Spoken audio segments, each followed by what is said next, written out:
Let me share with you one of the greatest success stories of environment negotiations ever.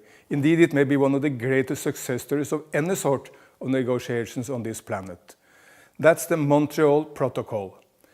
At this day, 16th of September 1987, all governments of the entire world came together in Montreal, Canada, and agreed upon the Montreal Protocol. And that has been so successful. I think you know the background. In the 1970s, we gradually came to understand that the many substances we were using in refrigerators and in many other appliances in our homes were deadly poisonous. They destroyed the ozone layer, which gives us protection from the very, very dangerous radioactive rays from the sun. And we saw statistics coming up from nation after nation that skin cancer were skyrocketing. But fortunately, we are not always able to do that, but fortunately the world came together to resolve the problem. They agreed upon the Montreal Protocol to resolve it, but even much more importantly, they didn't just talk, they walked the talk. And today we can safely say that every government on the entire planet has implemented the protocol, and we have been able to phase out these poisonous, deadly gases. And we see the result. Because recent research shows us that the ozone layer is now healing, it's gradually coming back, and we can be so optimistic to believe that by around 2050, it may have been fully restored. What a success! There's every reason to celebrate. Let's try to do the same in other areas and think of how much suffering this has resolved. We have probably reduced 2 million or avoided 2 million cases of skin cancer on the planet every year. That are 2 million people, most of them who would have been dying if we were not able to come together to resolve the problem. So Montreal Protocol should lead us into the future. It's so successful. If this seems somewhat similar to you, I bet it is because we are facing very similar issues in the world today.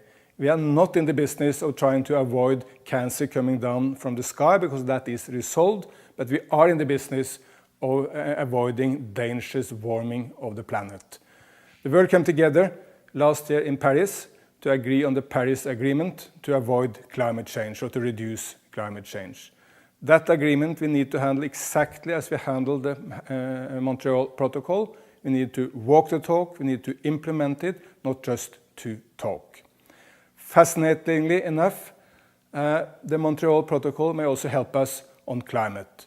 Because when we were able to reduce the depletion of the ozone layer, we introduced some new gases. They're called HFCs, difficult word, but meaning hydrofluorocarbons. This stuff was much, much better for the ozone layer, and we avoided a huge number, maybe millions of cancer cases because we introduced this.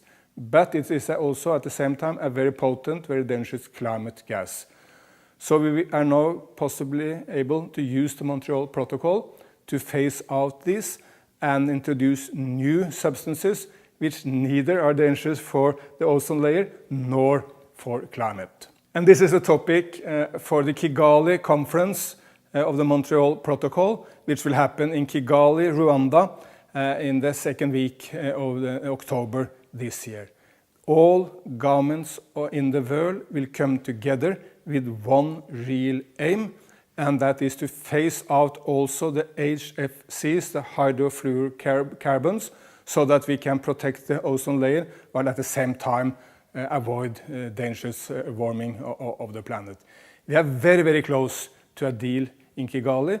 Obviously, there are, as always, different interests. I mean, the developed world, the developing world have somewhat different interests, but we have seen governments closer and closer and closer to agreement, and we need really to grab that opportunity in Kigali. Please make a political atmosphere or contribute to a political atmosphere in your nation where a deal will be possible in Kigali.